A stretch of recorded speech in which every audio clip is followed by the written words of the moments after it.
The initial step in the pellet procedure is making sure the patient is adequately numb. After this has been successful, we make a small incision in the skin. Right now you're seeing a female patient. This is her right upper buttock, but the location is the same for males and females.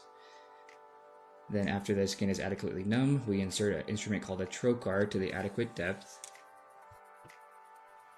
While this might seem intimidating, we're actually only going about a half an inch under the skin at an angle above the muscle layer. Now that we're at the appropriate depth, the pellets are placed. This patient is receiving 1 pellet, but most patients will receive anywhere between 1 and 12 pellets, depending on the patient need.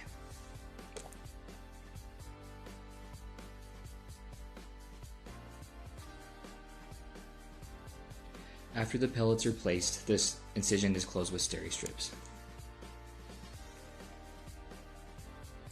Most patients will begin to see benefits after 2 to 3 weeks post-insertion.